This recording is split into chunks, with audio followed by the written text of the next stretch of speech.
Note کیا ہے کہ جو حوالے پڑے گئے پرانے عہد نامے کا حوالہ قائن اور حابل کا ذکر وہاں پر موجود ہے، اور اس پر کلام میں پچھلے سالوں میں سنا چکا ہوں۔ انجیل مقدس کا جو حوالہ پہاڑی واعظ سے پیش کیا گیا، اور یہ واعظ اپنے اندر پوری شریعت کا خلاصہ سمیٹے ہوئے، جسے خداوند یسوع نے اس بڑی بھیڑ کو جو پیچھے آ رہی ہے پہاڑ پر بیٹھ کر سکھایا۔ اور جب کوئی ربی استاد یہودی روایت میں بیٹھ کر کلام کرتا وہ بڑی خاص بات جو ہے وہ بیان کرتا تھا، اور یہ خاص واعظ یوں تو مسیح نے بہت سے واعظ کیے، لیکن 3 واعظ بڑے اہم ہمیں ملتے ہیں اناجیل میں۔ متی کی انجیل کا یہ واعظ جو 5ویں باب سے شروع ہوتا ہے، مبارکبادیوں سے اس کا آغاز ہوا، اور 7ویں باب تک یسوع نے ہر ایک موضوع پر شریعت کے قوانین اور پھر اس پر اپنی جو تشریح اس کو بیان کیا ہے۔ دوسرا واعظ یوحنا کی انجیل میں ہمیں ملتا ہے، نیکودیمس سے کیا ہوا خداوند یسوع کا وہ واعظ جو یہودی عالم تھا، بڑا سردار تھا، وہ یسوع کے پاس رات کے وقت آیا ہے، سب سے چھپ کر کوئی دیکھ نہ لے، کیونکہ اس کو تشنگی ہے، وہ اس شخصیت کو سننا چاہتا ہے، وہ بھید اور راز اس سے سننا چاہتا ہے۔ اور یسوع نے نئی پیدائش کے حوالے سے اس سے جو بات کی ہے، یہ واعظ ایک اہم واعظ ہے۔ تیسرا واعظ بھی یوحنا کی انجیل میں ہے، اور یہ ایک بڑا واعظ ہے جو یسوع نے اپنے شاگردوں کے ساتھ کیا ہے۔ صلیب پر جانے سے پہلے آخری جو وقت تھا یسوع نے شاگردوں کے ساتھ گزارا، یوحنا کی انجیل کے 13ویں باب سے اس کا آغاز ہوتا ہے، اور 17ویں باب تک یہ واعظ یسوع نے گویا اپنے دل کی ساری باتیں دل کو کھول کر شاگردوں کے سامنے رکھ دیا ہے۔ یہ 3 واعظ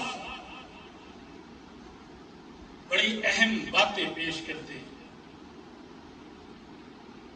تھوڑی دیر کے لیے آج ہم اسی ٹیکسٹ پر غور کریں گے۔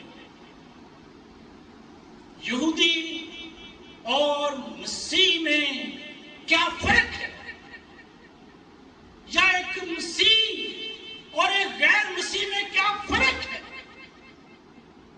یہی سوال یسوع نے اس ٹیکسٹ میں اٹھایا ہے، اور پرانا عہد نامہ ہو یا نیا عہد نامہ ہو، اس کو سمجھنے کے لیے ہمیں صلیب کے ذریعے سے اس کا جائزہ لینا پڑے گا۔ اگر آپ صلیب کے ذریعے سے نئے عہد نامے اور پرانے عہد نامے کا جائزہ لیں تو ہر ایک چیز آپ پر واضح ہوتی چلی جائے گی، لیکن اگر آپ صلیب کو درمیان سے نکال دیں، اسے غیر ضروری سمجھیں، تو پھر آپ نہ پرانا عہد نامہ سمجھ پائیں گے، نہ آپ نیا عہد نامہ ہی سمجھ پائیں گے۔ اور یسوع نے یہودیوں سے مخاطب کیا، اور یوحنا کی انجیل کے 5ویں باب میں ہم دیکھتے ہیں کہ یسوع نے وہ جو پیچھے آ رہے تھے فقیر فریسی جو ہر وقت یسوع کے پیچھے اس کی طاق میں رہتے، کوئی غلطی کرے، کچھ یہ ایسی بات کرے ہم اس کو پکڑ لیں. آج بھی تو رویے یہی ہیں، آج بھی تو لوگ پیچھے ہیں، آج بھی تو وہ طاق میں ہیں.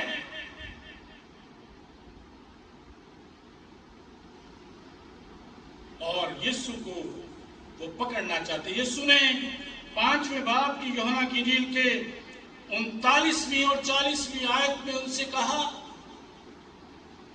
تم کتاب مقدس میں ڈھونڈتے ہو کیونکہ سمجھتے ہو کہ اس میں ہمیشہ کی زندگی ہے. ہمیشہ کی زندگی تمہیں اسی میں ملتی ہے، اور یہ وہ ہے جو میری گواہی دیتی. پھر بھی تم زندگی پانے کے لیے میرے پاس آنا نہیں چاہتے. آج بھی بہت سے لوگ ہیں جو یسوع کی صلیب کے بغیر ہی زندگی کو پرانے عہد-نامے میں شریعت میں پانا چاہتے ہیں، نئے عہد-نامے میں وہ زندگی پانا چاہتے ہیں، لیکن یسوع کے بغیر، یسوع کی زندگی کے بغیر کوئی ہمیشہ کی زندگی نہیں ہے. کوئی اس وہم میں نہ رہے کہ وہ نیک اعمال سے ہمیشہ کی زندگی تک پہنچ جائے گا.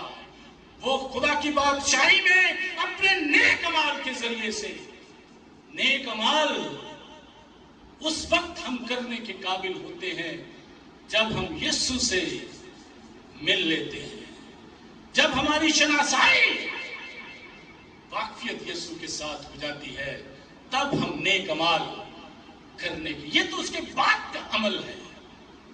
نیک اعمال میں نجات نہیں. نیک اعمال نجات کے بعد کا ثمر ہے، نجات کے بعد کا ایک ایسا پھل ہے جو ہماری زندگیوں میں ظاہر ہوتا ہے. کیونکہ مقدس یوحنا اپنے خط میں کہتے ہیں کہ جو مسیح یسوع میں ہے وہ گناہ کر ہی نہیں سکتا. یسوع ضروری چیز ہے، اس کے بغیر کوئی زندگی نہیں. اور یسوع نے کہا تم ڈھونڈتے ہو کتاب مقدس میں، لیکن میں جس کی وہ گواہی دیتی ہے تم ان باتوں پر انگلی رکھ دیتے ہو، ان کو پڑھنا نہیں چاہتے. اور میں نے آپ سے ذکر کیا تھا کہ آج بھی یہودی یسایہ کا 53 باب اس لیے نہیں پڑھتے ہیں کہ وہاں پر یسوع کی صلیب پر وہ تصویر نظر آتی ہے جو انہوں نے یسوع کو صلیب پر چڑھایا، اس کی تصویر وہ دیکھتے ہیں اور وہ اس بات کو پڑھنا نہیں چاہتے، اس کی دعوت نہیں کرتے، کیونکہ ان کا گناہ ان پر ظاہر ہو جاتا ہے. انہوں نے اسے رد کر دیا. جب آپ یسوع کو رد کر دیں گے، یسوع کی صلیبی موت کو رد کر دیں گے، اس کی جلالی قیامت کو آپ رد کر دیں گے، زندگی نہیں پا سکتے، کیونکہ زندگی اسی میں ہے. جب ہم اسے جان لیں، میں ایسے بہت سے مسیحوں کو جانتا ہوں جو آج بھی پرانے عہد-نامے پر عمل کرنا چاہتے ہیں. پادری صاحب پرانے عہد-نامے پر ہم کیوں نہ عمل کریں؟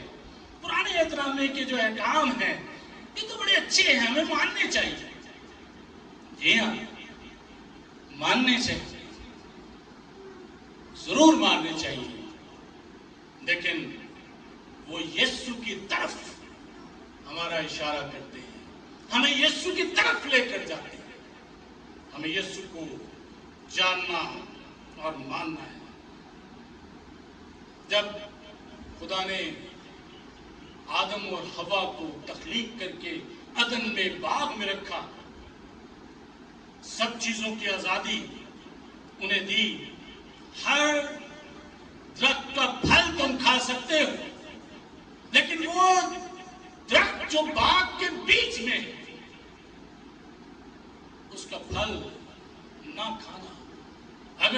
اسے کھایا چھوا تو تم مر جاؤ گے۔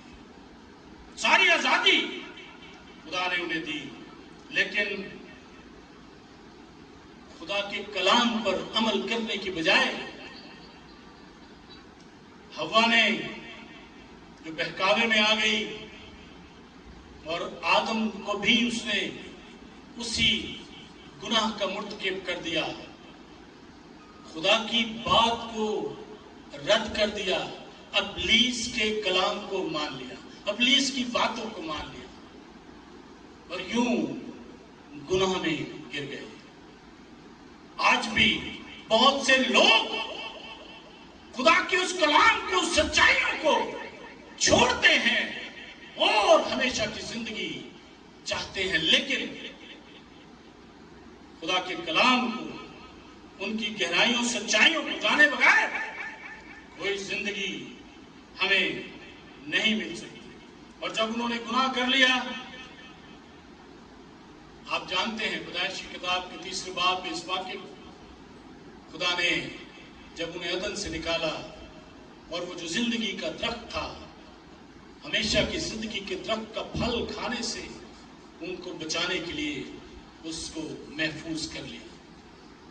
وہ اس پھل کو بھی کھا سکتے تھے اور خدا نہیں چاہتا تھا۔ خدا چاہتا تھا کہ انہوں نے گناہ کیا، اس کی سزا ان کو ملے اور سزا پائیں۔ اور آج بھی جب ہم گناہ کرتے ہیں ہم اس کی سزا ضرور پاتے ہیں۔ گناہ کی مزدوری موت ہے اور ابدی موت ہمیں گناہ کے نتیجے میں ملتی ہے۔ 3 باب کی 22ویں آیت میں خدا نے اس درخت کو محفوظ کر لیا اور گناہ کی سزا دینے کے لیے کہ یہ مریں، اور آپ جانتے ہیں تب سے انسان پر موت واقع ہوئی ہے۔ خدا کے کلام سے ہم کہہ سکتے ہیں کہ شاید خدا کی مرضی نہیں تھی، لیکن انسان گناہ کے باعث اس موت کا شکار ہوا ہے، جسمانی موت جس میں میں اور آپ گزرتے ہیں، اور پھر اس کے بعد ابدی موت جس میں ہم چلے جائیں گے اگر یسوع سے ہماری پہچان نہیں ہے، اگر یسوع ہمارا نجات دہندہ، اگر ہم اس کی صلیب پر ایمان نہیں لاتے ہیں کہ یسوع نے میرے گناہوں کے لیے صلیب پر اپنی جان دی ہے، اپنا پاک خون اس نے میرے گناہوں کے لیے بہایا ہے، تو ہم ہمیشہ کی زندگی پا سکتے ہیں۔ مقدس پطرس رسول اپنے پہلے خط کے 2 باب کی 24ویں آیت میں اسی سچائی کو بیان کرتے ہیں۔ وہ آپ ہمارے گناہوں کو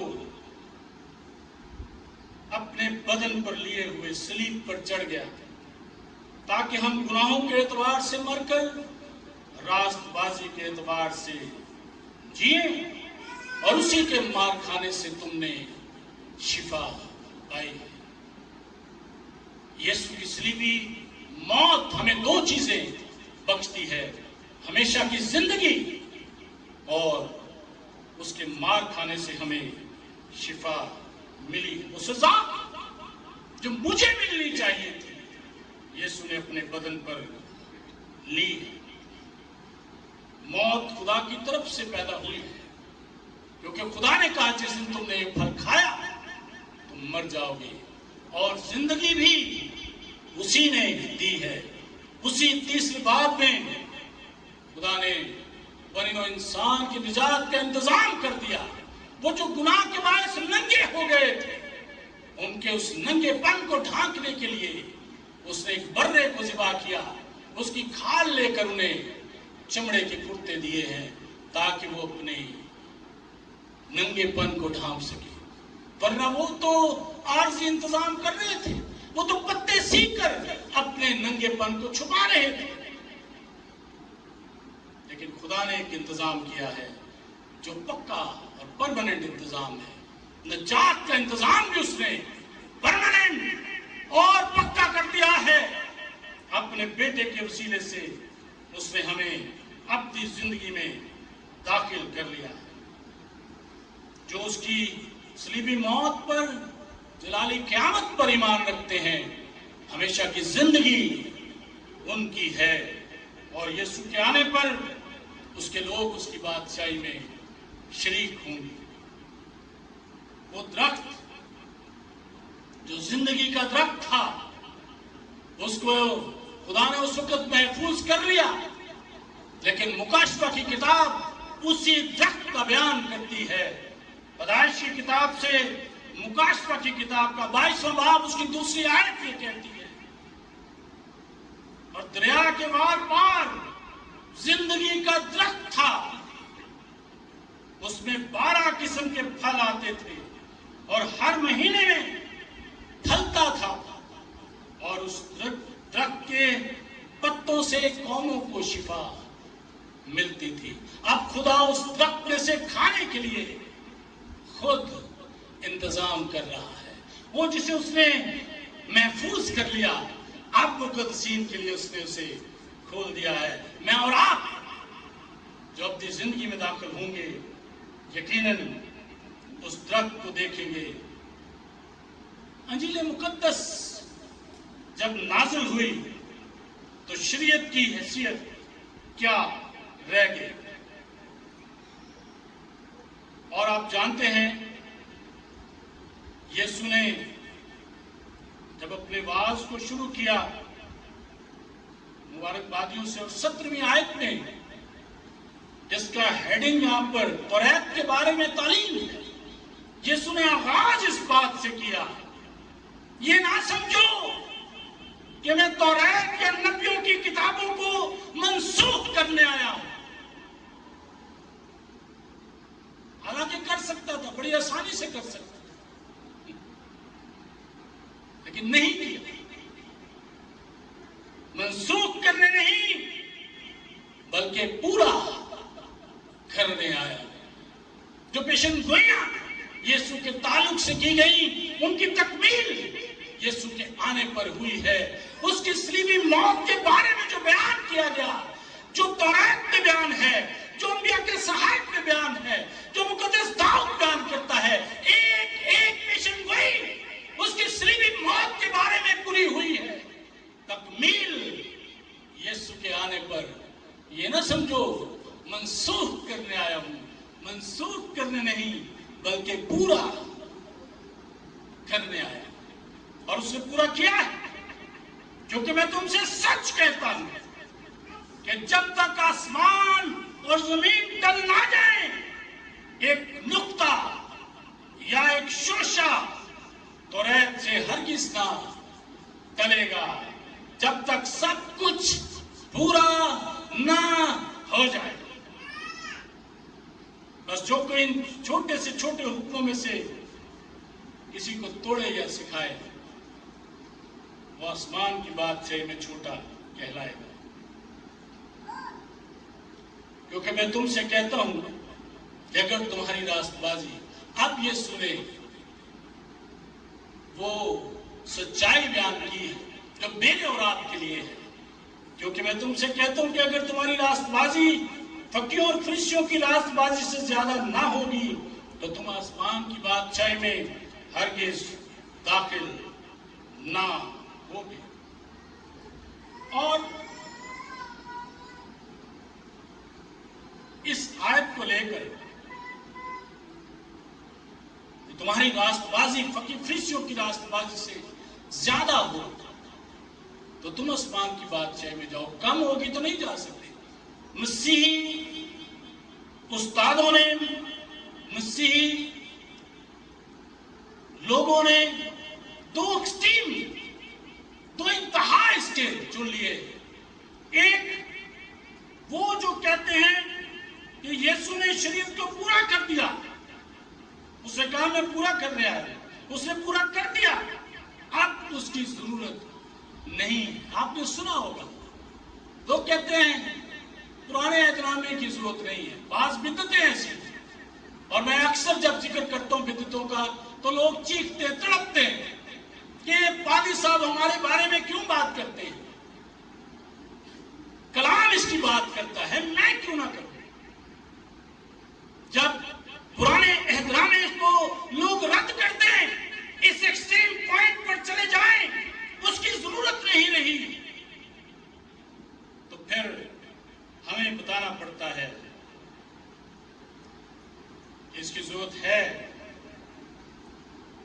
اور ہمیں ضرورت ہے شریعت کی. آگے چل کر اس کی وضاحت کر دیتا ہوں. خدا کے برے نے دنیا کا گناہ اٹھا لیا. اب ہم نئی تخلیق بن گئے ہیں. اب ہمیں 10 احکام سے کیا فائدہ ہو سکتا ہے؟ یہ ایک ایکسٹریم انتہا ہے جو مسیحوں نے اپنے لیے جس کا انتخاب کر لیا. دیکھیے یہ اچھا ہوتا اگر ہم اس گناہگار جسم جس کے ساتھ ہم رہتے ہیں اس میں نہ ہوتے، کیونکہ یہ گوشت اور جو خون کا بدن ہے یہ گناہ کا بدن ہے اور یہ ہمارے ساتھ ہمیشہ ہے اور ہم بدی گناہ میں گر جاتے ہیں. کون ہے جو کہے کہ میں گناہ نہیں کرتا؟ میں نے گناہ نہیں کیا، میں پاک ہوں. اگر ہم کہیں کہ ہم بے گناہ ہیں تو اپنے آپ کو فریب دیتے ہیں اور ہم میں سچائی نہیں. ہم گناہ کا بدل لیے ہوئے ہیں اور یہ ہمیشہ ہمارے ساتھ اور برگزیدہ بھی حکم عدولی یا نافرمانی کر بیٹھتے ہیں. خدا کا حکم بعض اوقات ہم توڑ دیتے ہیں. اگر ہم کہیں کہ ہمیں شریعت کی ضرورت نہیں تو وہ ہمیں گناہ دکھاتی ہے. ہمارے شریعت ہمیں ہمارے گناہ دکھاتی ہے، ظاہر کرتی ہے. کیونکہ کلام مقدس یہ کہتا ہے، اگر آپ رومیوں کا خط اس کا 7واں باب 7 سے 13 آیت تک پڑھیں، 8واں باب 2 آیت پڑھیں اور رومیوں 3 باب اس کی 20ویں آیت میں پڑھ دیتا ہوں. کیونکہ شریعت کے اعمال کے سبب کوئی بشر اس کے حضور راست باز نہیں ٹھہرے گا، اس لیے کہ شریعت کے وسیلے سے تو گناہ کی پہچان ہی ہوتی ہے. شریعت اگر موجود ہے تو وہ ہمیں گناہ کی پہچان دیتی ہے. یہ کرنا گناہ ہے، یہ غلط ہے، شریعت ہمیں بتاتی ہے. خون نہ کرنا، یہ 10 احکام میں سے اگر ہم ان حکموں کو نہ مانیں تو پھر ہم آزاد ہیں. اب تو یسوع نے کر دیا، اب ہمیں ضرورت نہیں ہے، اب ہم خون کرتے پھرے جو مرضی کرتے پھرے. ہمیں شریعت کی ضرورت ہے کیونکہ شریعت ہمیں گناہ کی پہچان کرواتی ہے. اور کچھ ایسی بدعات ہیں، میں ذکر کروں گا کبھی، آج بہت وقت نہیں،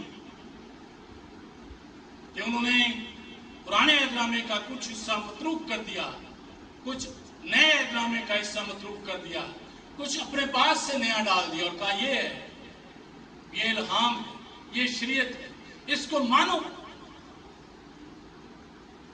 یہ الہام، یہ شریعت، یہ کوئی حصہ مخلوط اس کا متروک نہیں، بلکہ یہ ہمارے لیے رہنما ہے.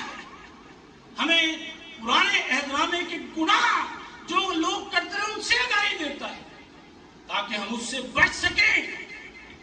اخلاقی طور پر ہم اپنے آپ کو بچا سکیں. جن اخلاقی گناہوں میں وہ مبتلا رہے ان سے ہم محفوظ رہیں. اگر ہم نہیں پڑھیں گے، متروک کر دیں گے، اور یہی آج کے بہت سے پروگریسو چرچ کر رہے ہیں. وہ چرچ جو اپنے آپ کو بہت ماڈرن کہتے ہیں، وہ چرچ جو کہتے ہیں کہ نہیں ہم تو ترقی پسند ہیں، ہمیں وہ فرسودہ باتیں، وہ پرانی باتیں ہمیں نہیں ماننی چاہیے. یہ تو اینگلیکن چرچ کی رٹی رٹائی عبادات ہیں، یہ تو دعائیں پڑھ کے کرتے ہیں، یہ ہمیں نہیں کرنی چاہیے. اخلاقی گراوٹ میں وہ لوگ مبتلا ہو گئے ہیں. چرچ کا المیہ آج یہی ہے کہ وہ گناہ میں، کیونکہ انہوں نے اپنے آپ کو پروگریسو لیول دے دیا ہے کہ ہم ترقی پسند ہیں، ہم ان فضول باتوں کو انہیں فضول باتیں کہہ کر ترک کر دیتے ہیں. گناہ اسی لیے چرچز میں ہمیں نظر آتا ہے، کلیسیاؤں میں. اور ان کی پسندیدہ آیت پتہ کون سی ہے؟ میں پڑھ کے سناتا ہوں. 3 باب غلطیوں کا اور اس کا 3 باب 25ویں آیت سے، ان کی فیوریٹ آیت ہے یہ۔ دیکھیے کیا کہتے ہیں، 3 باب اور 25 سے 28۔ وہ کہتے ہیں کیونکہ شریعت ہمارا استاد ہو کر، وہاں مقدس پولس رسول ذکر کر رہے ہیں کہ استاد ہو کر آئی ہے، شریعت ہمیں بتاتی ہے، سکھاتی ہے، اور وہ کہتے ہیں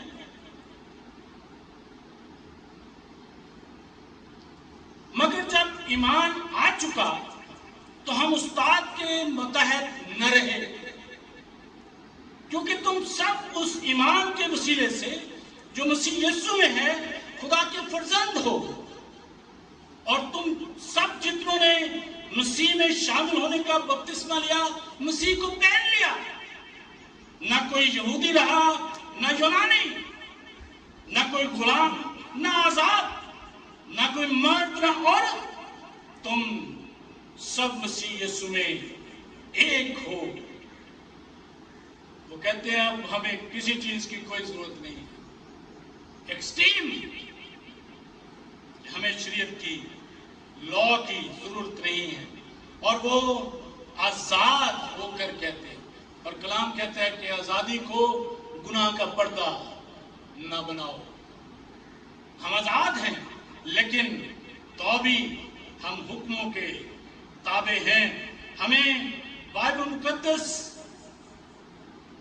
گناہ سے بچاتی ہے۔ اگر ہم بائبل کو چھوڑ دیں تو گناہ کرنے کا جواز ہمیں مل جائے گا، اور انہوں نے یہی کیا، انہوں نے کہا اس کی ضرورت نہیں، اور گناہ کرتے چلے جا رہے۔ جب آپ یسوع پر ایمان لائیں تو آپ اچھے ہیں، آپ کو لائسنس مل گیا ہے ہر غلطی کرنے کا۔ ہمیں یسوع کی تعلیم کو ماننا ہے اور ہمیں اس کے حکموں پر چلنا ہے، کیونکہ مقدس یوحنا اپنے پہلے خط کے 3 باب کی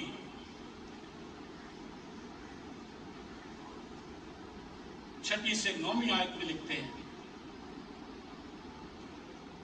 3 باب اور 6 سے 9 آیت، جو کوئی اس میں قائم رہتا ہے وہ گناہ نہیں کرتا، جو کوئی گناہ کرتا ہے نہ اس نے اسے دیکھا ہے اور نہ جانا ہے۔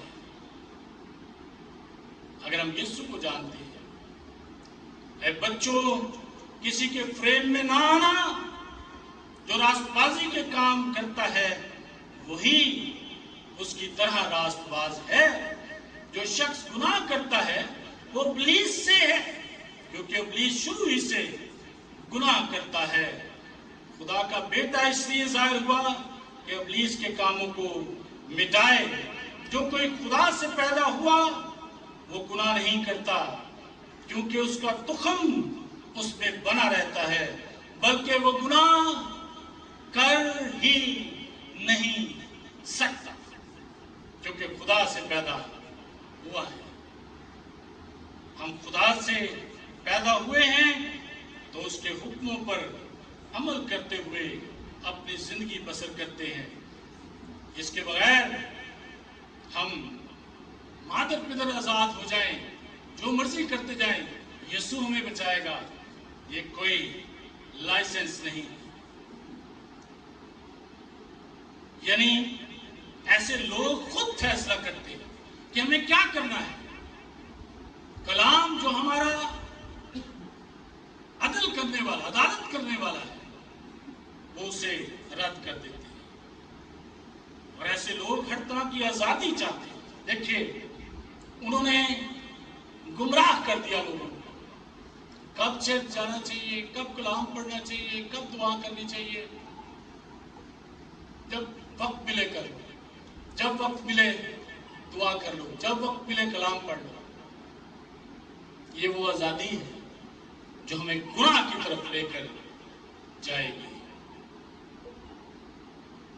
یہ کوئی کلام کا فیصلہ، یہ ایکسٹریم ہمیں گناہ کی طرف لے جائے گی، ہمیں اس سے بچنا ہے۔ دوسری ایکسٹریم بھی ہے، وہ کہتے ہیں جب تک تمہاری راست بازی فقی فریسیوں سے بہتر نہیں ہوگی، اچھی نہیں ہوگی، اس سے زیادہ نہیں ہوگی، تم آسمان کی بادشاہی میں نہیں جا سکتے۔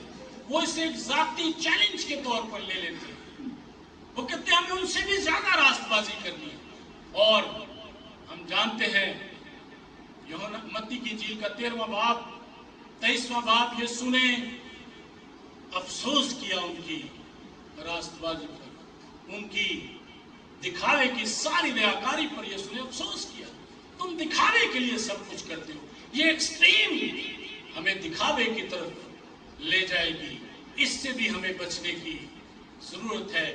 ہمیں ان سے زیادہ راست بازی ضرور کرنی ہے، یسوع نے کہا ہے، یہ سچ ہے، لیکن ان کی طرح دکھاوے کے لیے اس سے بہتر کرنے کی طرف ہمیں جانے کی ضرورت نہیں ہے، بلکہ ہمیں اس کی انتہا تک پہنچنے کی، جو یسوع جس گہرائی میں ہمیں لے کر جاتا ہے۔ یسوع نے کہا، چھٹے حکم سے یسوع نے شروع کیا، یسوع نے حکموں کو ترک نہیں کیا، منسوخ نہیں کیا، بلکہ وہیں سے آغاز کیا یسوع نے۔ چھٹے حکم سے کہا، تم سن چکے ہو، اگلوں سے کہا گیا تھا خون نہ کرنا، جو کوئی خون کرے گا عدالت کی سزا کے لائق، لیکن میں تم سے یہ کہتا ہوں کہ جو کوئی غصہ کرے گا، اور میں آپ کو تجربے سے بتا سکتا ہوں، جب ہم جیلوں میں جاتے ہیں، قیدیوں سے ملتے ہیں، جا کر ان کے لیے دعا کرتے ہیں، جب ان سے پوچھتے ہیں تو وہ بتاتے ہیں، خاص طور پر قتل کے جو مجرم ہیں، آپ ان سے بات کریں، وہ کہیں گے بس غصہ آ گیا۔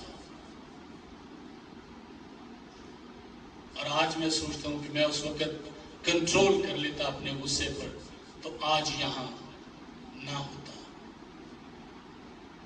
غصے کی وجہ سے قتل جیسا گناہ ہو جاتا ہے، اور یسوع سے ہمیں بچانا چاہتا ہے۔ یسوع نے اس جڑ کو جو گناہ کی بنیاد ہے، وہ مجھے اور آپ کو دے دی ہے کہ اس تک نہ پہنچیں، اپنے غصے پر قابو پائیں۔ یسوع غصے سے ہمیں چھڑانا چاہتا ہے، اور وہ ہمیں تحمل اور بردباری دینا چاہتے ہیں۔ ہم سوچیں، ہم کنٹرول کریں۔ جو کوئی پاگل کہے گا صدر عدالت کی سزا کے لائق ہوگا، اور ہم تو باتوں باتوں میں یہ پاگل ایسے کوئی سمجھ نہیں۔ میرے عزیزو، ہمیں احتیاط کرنے کی، اور جو کوئی اپنے بھائی کو احمق کہے آتش جہنم کی سزاوار، اس لیے ہمیں بچنے کی ضرورت ہے۔ یسوع نے یہیں سے اس کا آغاز کیا ہے۔ یہ نہ سمجھو کہ میں منسوخ کرنے بلکہ پورا کرنے آیا۔ یسوع نے پورا کیا ہے، اور ہمیں اس کا جو کرکس ہے، جو اس کا خلاصہ، جو اس کی گہرائی ہے، یسوع نے وہ کھول کر بتا دی ہے، اور یسوع ہمیں گہرائی میں لے جانا چاہتا ہے۔ یسوع سطحی طور پر ان حکموں کو ماننے سے آگے قدم ہمیں لے جانا چاہتا ہے۔ یہی یسوع نے فقی فریسیوں سے کیا، جو اس کے پیچھے چلے آتے تھے اور اس کی طاق میں تھے۔ یسوع نے ان کو کہا، تم سن چکے ہو اگلوں سے، میں تم سے یہ کہتا ہوں۔ اور وہ جانتے ہیں، اور وہ کہتے ہیں کہ یہ صاحب اختیار کی طرح تعلیم دیتا ہے۔ میرے عزیزو، وقت بہت ہو گیا، ہم یسوع کے پاس آئیں۔ شریعت ہمیں گناہ کی پہچان دیتی ہے، بائبل مقدس ہمیں یسوع کے پاس لے کر جاتی ہے، بائبل مقدس ہمیں یسوع کی چرنی کے پاس لے کر جاتی ہے جہاں یسوع پیدا ہوا۔ انجیل مقدس ہمیں اس کی زمینی زندگی کے بارے میں بتاتی ہے، اور اس کی صلیبی موت، اس کی جلالی قیامت تک، اس کی خالی قبر تک ہمیں یہ کلام لے کر جاتا ہے۔ ہم اسے چھوڑ نہیں سکتے، جب گناہ کرتے ہیں خدا سے دور ہو جاتے ہیں، اور یسوع مسیح ہمیں خدا کے پاس لاتا ہے۔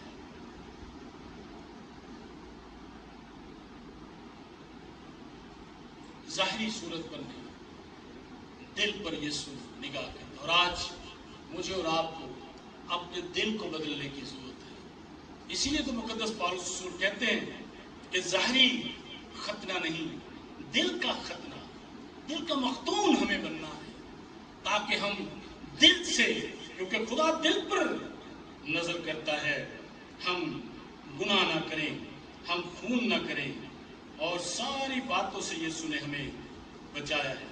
یسوع دل تبدیل کرنا چاہتا ہے جس کی ہمیں ضرورت ہے آج۔ وہ غصے سے ہمیں آزاد کرنا چاہتا ہے، تحمل اور معاف کرنے والا دل دینا چاہتا ہے، وہ صلح اور سلامتی کا پیغام ہمیں دیتا ہے۔ اگر آپ کسی طرح کے گناہ میں مبتلا، سگریٹ نوشی کرتے ہیں، شراب نوشی کرتے ہیں، اس سے بچنے کی ضرورت ہے۔